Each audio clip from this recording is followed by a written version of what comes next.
కే మార్గదర్శి అయిన విప్లవ వీరుడి చరిత్ర చెప్తా వినండి మిత్రమా. 8 సంవత్సరాల పాటు మన్యం వీరుడిలా వెలుగొందాడు. ఆయన పేరు తమ్మన్న దొర.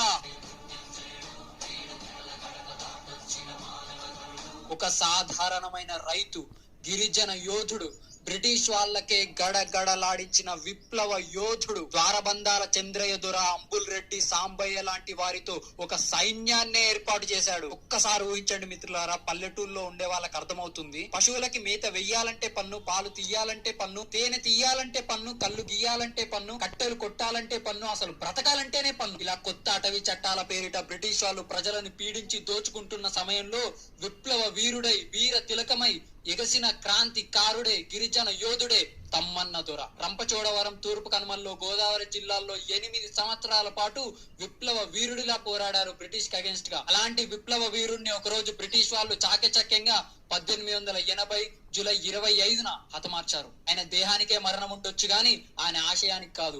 అల్లూరి సీతారామరాజు గారి రూపంలో ఒక విప్లవ దీపాన్ని వెలిగించిన యోధుడు. ఈ గడ్డ రక్తంతో రాసిన పాఠాలు మన్యం వీరుడి చేతిలో గుణపాఠాలు. ఇలాంటి వీర గాథలను, చరిత్రలను ఎందుకు తెలుసుకోవాలంటే, మనకి ఎంత కష్టపడితే, ఎన్ని ప్రాణాలు కోల్పోతే స్వాతంత్రం వచ్చింది అని తెలిస్తే మనకి రెస్పాన్సిబిలిటీ, అకౌంటబిలిటీ పెరుగుతుంది.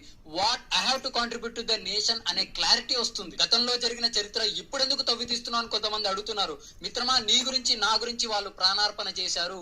వాళ్ళు ఎంత కష్టపడితే మనకు స్వాతంత్రం వచ్చింది అని తెలియాలి. నువ్వు ఎంత స్వేచ్ఛగా మాట్లాడుతున్నావు అంటే వాళ్ళు ఆ రోజు ప్రాణ త్యాగం చేస్తున్నారు కాబట్టి. మండెడు స్వరాజ్య సమరాగ్ని కుండమందు భస్మమైన గులాబీ పుష్పంబులు మీరు, ఎన్ని కాల్పాంతంలేకే నింకిపోని భరతమాత ఆనంద బాష్పంబులు మీరు అని ఉదయశ్రీలో కరుణశ్రీ జంజాల పాపయ్య శాస్త్రి గారి మాటల సాక్షిగా చెప్తున్నాను. ఈ వీరగాథల్లో ప్రతి ఒక్క యోధుడిది, యోధురాలిది ఒక చరిత్రే.